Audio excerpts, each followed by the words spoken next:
I don't remember what song was playing that night, only the way her voice cut through it. Low, steady, a little amused. "Careful," she said. "You'll remember tonight forever." And she was right. The room was dim, half lit by the street light filtering through her blinds. The kind of quiet that makes you too aware of yourself, the sound of your breathing, the way your fingers don't know where to rest. She stood by the window, arms folded, wine glass in hand. Her posture said control, but her eyes said something else. I hadn't meant to stay this long.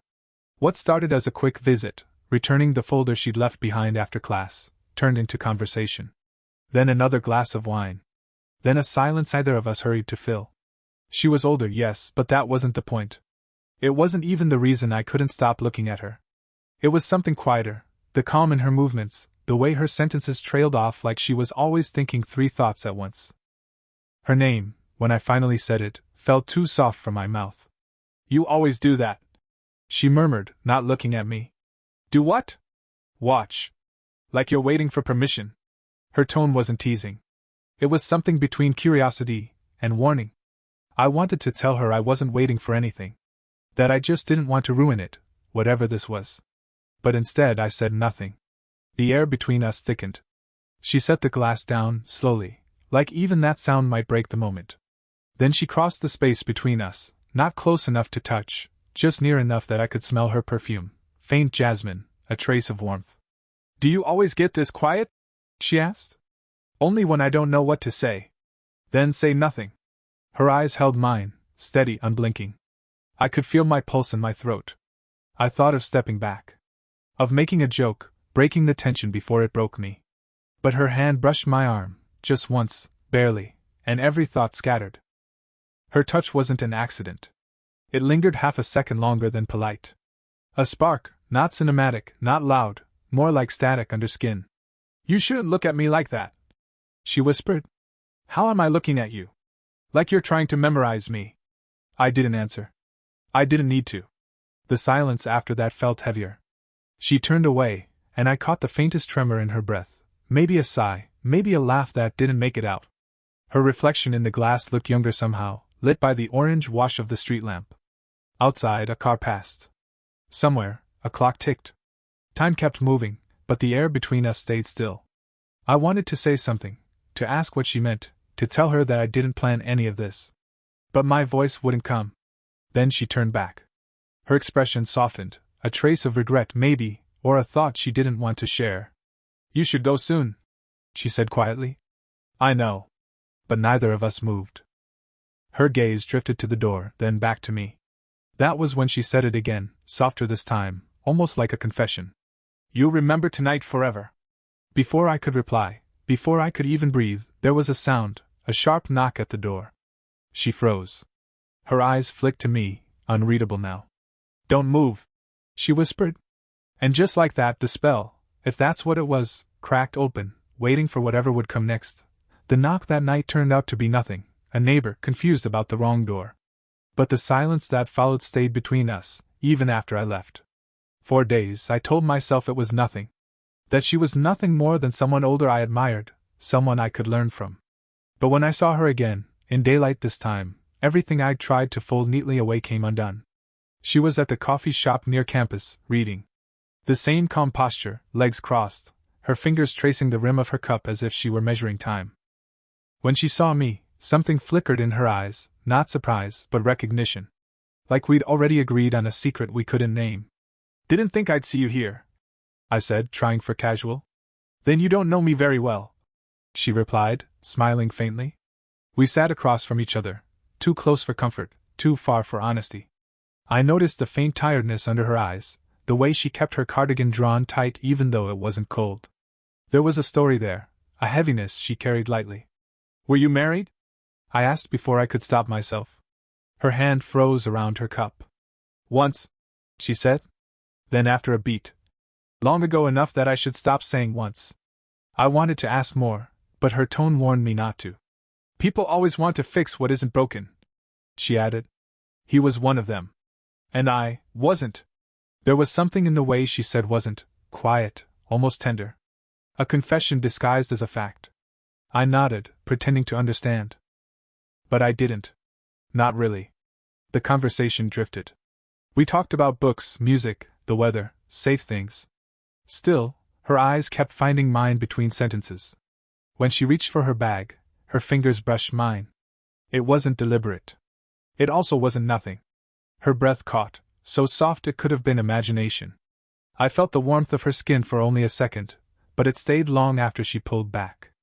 "Careful," she said again, her voice barely above a whisper. "Of what? Of what you think you want?" That should have been the end of it. A warning. But it didn't feel like one. It felt like an invitation wrapped in fear. Later, outside, she lingered beside me under the awning as light rain began to fall. The street was half empty, the air full of that damp sweetness that comes right before night. She looked at me, then at the rain. "You remind me of something," she said. "What's that?" "A mistake I might make twice." Her hand lifted slightly, like she meant to fix my collar, then stopped midway. For a heartbeat, either of us moved. Then she let it fall, but her fingers brushed the back of my neck as she turned away. It wasn't a kiss, but it felt like one waiting to happen. And as she walked off into the rain, I finally understood, this wasn't about right or wrong anymore. It was about everything we shouldn't feel, and couldn't stop feeling. It started as something ordinary, another late evening, another excuse. I was helping her with a presentation for the next morning. That's what we told ourselves anyway. Her living room smelled faintly of coffee and the faint citrus of her lotion. The window was open, and the city hummed below us, distant, steady, unaware. She sat beside me on the couch, her hair loosely tied back, a few strands falling forward as she leaned over the laptop. When she spoke, her voice brushed against the quiet like a secret. "Can you move it back a slide?" "Yeah." My hand brushed hers on the trackpad, by accident. Or something close to it. Neither of us pulled away. For a second, it was nothing. Then it wasn't. She exhaled softly, the kind of sound that makes you forget what you were doing. I looked up, and she was already looking at me, not sharply, not with warning, just there. Present. Her gaze didn't waver. Neither did mine. The screen dimmed, timing out, leaving us lit only by the warm glow of a single lamp. "This is wrong," she said quietly. "I know. You don't." The words landed like a breath against my skin. Her tone wasn't scolding, it was almost pleading. "I'm not trying to. I know what you're trying not to do." She smiled faintly, the kind that hides more than it shows. And then, before either of us could step away, there was a ding. A message. Her phone lit up beside her, a name flashing on the screen. A man's name. She flinched. I looked away instantly, but it was too late. The air changed. The moment, sharp as glass, cracked between us. She picked up the phone, read the message, and didn't reply. Just placed it face down. "He's no one," she said after a long silence. "You don't owe me an explanation." "Maybe I do." Her voice was softer now, like she was arguing with herself. I could see her chest rise, slow and uneven. She leaned back, eyes closed, the faintest tremor in her fingers. Guilt, maybe? Or fear of being seen too clearly. When she looked at me again, there was something raw in her expression, a flicker of the loneliness she'd never admit to. "You shouldn't be here," she whispered. "I know." "Then why are you?" I didn't have an answer that sounded right. "Because when I'm not, it feels wrong too." That silence, heavy, pulsing, said more than either of us could. She reached for the laptop, maybe to change the subject, maybe to protect herself. But her hand hesitated midway, hovering above mine. Neither of us moved. Her fingers grazed my wrist. Just that. A single touch, small, electric, undeniable. We stayed like that, inches apart, both caught between wanting and restraint. Then she whispered, almost to herself, "Don't make me forget how careful I'm supposed to be." And she didn't pull away. Not yet. For a week, we didn't speak. I told myself it was for the best. That space would quiet whatever had started between us. But every time my phone buzzed, my heart tripped over itself, hoping it was her. It never was. Then, one evening, she called. No explanation, just her voice, low and steady. "Can you come by?" When I arrived, the lights were dim again. Same soft music, same air that seemed to breathe differently around her. But something had changed, in her posture, in the way she avoided my eyes. "You shouldn't have come," she said. "You called me." "I know." She was standing near the window again, the city glowing behind her like a backdrop she didn't belong to. I noticed her hands. They trembled slightly as she tucked her hair behind her ear. "What are we doing?" she asked, finally looking at me. I wanted to answer, but my throat wouldn't cooperate. She took a step closer, then another. "Do you think this is simple?" she went on, voice shaking now. "You think you can just walk in here, look at me like that, and—" She stopped herself, biting the inside of her lip. "I don't think it's simple," I said. "But I think it's real." Her eyes met mine then, a long, unguarded stare that left no room for pretending. The space between us vanished without either of us moving. She reached up, almost absently, and brushed a lock of hair from her face. My hand rose before I could think, mirroring her, fingertips grazing her temple, sliding through a strand that caught light like gold. She didn't flinch. Her breath hitched. I could feel the warmth of it on my neck. "You're too young," she whispered. "And you're too afraid," I murmured back. That broke something in her. Not anger, not surrender, just the thin thread she'd been holding on to. She took a step forward, close enough that I could feel her heartbeat through the inches between us. Her perfume, jasmine and something faintly bitter, filled my lungs. "Say you'll leave," she whispered. "I can't." "You can't or you won't." My hand was still on her cheek. Hers found my wrist, not to stop me, just to hold it there. "This isn't who I'm supposed to be," she said, the words shaking. "Then be who you are right now." For a moment, everything stopped. The noise outside, the ticking clock, even the air seemed to hold its breath. Her eyes dropped to my mouth. Then, a sound. The front door latch. A voice from the hallway calling her name. She froze. My hand slipped away as footsteps approached. Her lips parted, not for a kiss, not for words, just to breathe. "Go," she whispered urgently, eyes wide now. I hesitated. "Please," she said. "Before I don't ask you to."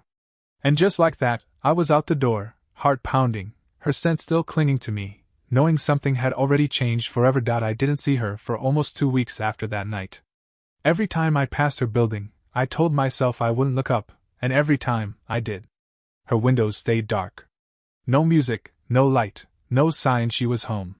Then one afternoon, she appeared where I least expected, outside the faculty office.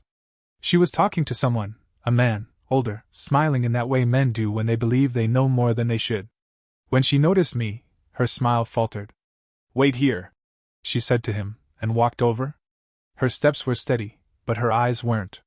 "You can't be here," she whispered too sharply. "I wasn't looking for you." "Yes, you were," she exhaled, glancing back at the man, then at me. "He's my department head. And he's heard things." That word, things, felt heavier than it should. "What things?" I asked. "About us." My stomach dropped. She looked pale, fragile in a way I hadn't seen before. "I told him it was nothing," she said quickly. "That I was mentoring you, that you'd misread." She stopped. Realized what she'd said. That I'd misread? Her silence was the answer. I stepped back, like the air had suddenly gone cold. "So that's what you told him?" Her hand twitched, as if to reach for me, but she stopped herself. "I had to." I laughed under my breath, not from humor, but disbelief. "You had to make me sound like a kid with a crush?" She winced. "Don't do that." "Do what?" "Make me the villain when you know I'm not." For a moment, no one moved. The hallway around us hummed with distant footsteps, muffled conversations, the world still turning while ours splintered. Then her voice softened. "You think this is easy for me? I think you're scared." "I am scared," she said, barely audible now. "Because for the first time in years, I actually want something I shouldn't." The confession hit harder than I expected. She took a small step forward. "You think I don't replay that night? Every time I close my eyes I—" She stopped, biting the rest of the sentence away. Her fingers trembled slightly, clutching her sleeve. I could feel the pull again, that quiet gravity that kept dragging us toward the same mistake. "You didn't misread anything," she said finally. "But I needed him to believe you did." We stood too close now, her breath brushing my collar, her pulse visible at her throat. I wanted to touch her. I didn't dare. "If anyone finds out," she began. "I don't care." "I do," she said. But not enough to stop. The distance between us vanished, a breath, a heartbeat, almost nothing left to resist. Then the man's voice echoed down the hall. Everything all right, Anna? She stepped back so fast the air seemed to rush in between us. Yes, she called out too brightly. Everything's fine. But it wasn't. As she turned to leave, her hand brushed mine, a ghost of contact, and in that instant we both knew there was no undoing it now. It was raining again the night everything came undone. The kind of rain that sounds like static, soft enough to listen to but relentless enough to drown thought. I didn't plan to see her, not after what happened in the hallway. But I found myself there anyway, outside her building, soaked through, staring at the faint light under her door. When she opened it, she didn't look surprised. Just tired. And relieved. You shouldn't be here, she whispered. I know. But she stepped aside. Inside, it smelled like jasmine and old coffee. The place was dim, warm, quiet. She closed the door slowly, as if she were giving herself time to change her mind. You made everything harder, she said finally. You told me I misread it. I had to protect myself. And what about me? She turned, and I saw it, the truth she'd been carrying in silence. Fear. Want. Guilt. All tangled together. You're young, she said, her voice trembling. You'll get over me. Don't tell me what I'll forget. That stopped her. I took a step forward. She didn't move. Another step, and the air between us changed again, the way it always did. Her breathing quickened. My hands itched to touch her but stayed at my sides. You can't keep showing up like this, she said, almost a plea. Then tell me to go. She opened her mouth but nothing came out. The lamp flickered, the storm outside pressed against the windows. Everything else blurred, sound, time, logic. Say it, I said. Her eyes met mine. I can't. And then we were close. Too close. The kind of closeness that hums beneath the skin. Her hand lifted, hesitant, fingertips brushing the edge of my jaw like she was testing the memory of a touch. This is wrong, she murmured. Then why does it feel right? A breath. A pause. She stepped closer until her forehead rested against mine. I could feel her heartbeat, fast and uneven, echoing my own.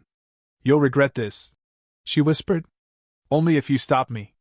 Her lips parted, not for words but for breath. And for a moment the world was just this. The warmth of her against me, the sound of rain, the smell of her skin, the unbearable nearness of what we both wanted and shouldn't have. Then she pulled back. Not far, just enough to look at me.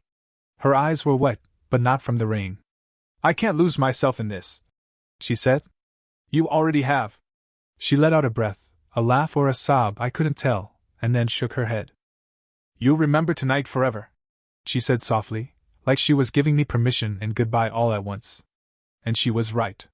Because when she stepped back, I didn't follow. And in that stillness, in the ache of what we didn't do, we finally understood each other completely. I didn't see her for a while after that night. Weeks, maybe? Time blurred, as it tends to after something you can't quite name ends without ending. I went on with classes, friends, noise, all the things meant to distract. But nothing filled the quiet where her voice used to echo. Then one afternoon, I saw her again. Not in her apartment, not in a hallway, but sitting on a park bench under a tree that had just started to shed its leaves. She was reading, like always. When she looked up, her expression shifted, surprise first, then something softer. You look different, she said. So do you. I sat down beside her. We didn't touch. We didn't have to. The silence between us was lighter now, no longer the kind that threatened to break. How have you been? She asked. Trying to forget. And? I think I failed. She smiled faintly, looking down at her hands. Good. For a while, we just watched the leaves drift down, spinning in the breeze. The world felt calm, not like it used to when being near her made my pulse race. This was quieter. Truer. I thought about what you said, she murmured. About regret. And? I don't. Her eyes met mine then, steady. I don't regret any of it. The guilt, maybe. The fear. But not us. The way she said us made it sound real again. Possible. I turned toward her. I thought you wanted distance. I did. I thought it would make me feel in control again. Did it? No. A small gust of wind tugged at her hair. Without thinking, I reached out, brushing a loose strand from her cheek. She didn't stop me this time. Her hand came up, fingers tracing mine. The touch was gentle, deliberate. Not the hungry, trembling kind that once burned between us. This was different. An acknowledgement. A choice. I still don't know what happens next, I said quietly. Then let's not decide yet, she replied. Let's just sit. And so we did. She leaned slightly, her shoulder brushing mine, a small weight, but grounding. The kind of touch that didn't demand anything. Her warmth, the faint scent of her perfume, the steady rhythm of her breathing, it all felt like something I'd been chasing without realizing why. After a long silence, she said, You'll remember tonight forever. I smiled. It's not even night. Doesn't matter, she said, smiling back. You still will. The moment wasn't perfect. It wasn't even certain.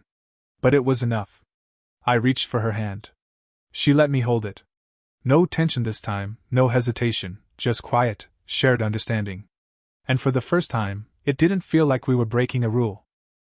It just felt like two people who had finally stopped pretending not to care.